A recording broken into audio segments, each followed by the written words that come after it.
blind spot. Nako.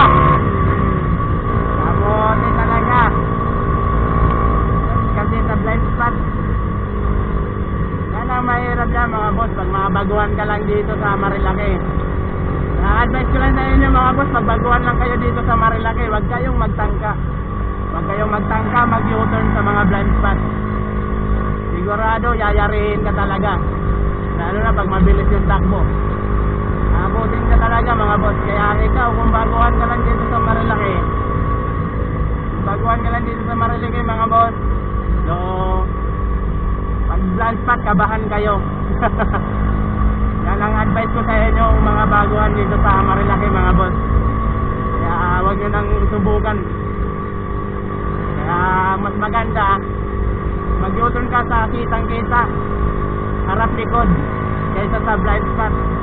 Kasi dito sa Marilaki, uso ang mga kamote.